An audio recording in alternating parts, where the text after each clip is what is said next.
ചപ്പാത്തിക്കും fried റൈസിനൊക്കെ പറ്റിയൊരു side ഡിഷാണ്. അപ്പോൾ ഇതിലേക്ക് വേണ്ടി തന്തൂരി മസാല പൗഡർ, ഇഞ്ചി വെളുത്തുള്ളി പേസ്റ്റ്, മുളക് പൊടി, തൈര്, ഉപ്പ് ഇത്രയും ചേർത്ത് മിക്സ് ചെയ്തതിലേക്ക് 500 ഗ്രാം ബോൺലെസ് ചിക്കനും ചേർത്ത് മിക്സ് ചെയ്ത് മാറ്റി വെക്കാം.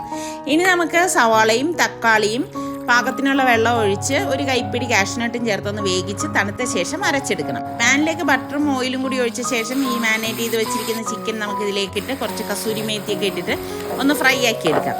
അപ്പം ഞാനിതിൻ്റെ ഡീറ്റെയിൽ റെസിപ്പി ഡിസ്ക്രിപ്ഷൻ ബോക്സിൽ കൊടുത്തേക്കാമേ. എന്നിട്ട് ഈ തക്കാളിയുടെ കൂട്ടി തണുത്ത ശേഷം അരച്ചെടുക്കാം. ഈ ചിക്കൻ മാറ്റിയ ശേഷം ഇതിലേക്ക് തന്നെ നമുക്ക് മസാലപ്പൊടികൾ ഇട്ടിട്ട് ഇതുപോലെ ഒന്ന് ഇളക്കിയതിലേക്ക് ഈ അരച്ച അരപ്പും കൂടി ഒഴിച്ചൊന്ന് മിക്സ് ചെയ്യാം. പാകത്തിനുള്ള ഉപ്പും കൂടി ഇട്ട് കൊടുക്കണേ. ഇനി നമുക്ക് ഫ്രഷ് ക്രീമും ചേർത്തൊന്ന് മിക്സ് ചെയ്തിട്ട് ഈ ഫ്രൈ ചെയ്ത് വെച്ചിരിക്കുന്ന ചിക്കൻ ഇതിലേക്ക് ഇട്ടിട്ട് ഇളക്കി കൊടുക്കണം. അപ്പം നിങ്ങൾക്ക് എത്ര പേർക്ക് ബട്ടർ ചിക്കൻ ഇഷ്ടമാണെന്ന് പറയണം കേട്ടോ. കുറച്ച് ബട്ടറും പച്ചമുളകും കസൂരി മേത്തിയൊക്കെ ഇട്ടെടുക്കുമ്പം അടിപൊളി ബട്ടർ ചിക്കൻ ഇവിടെ റെഡിയാണ്.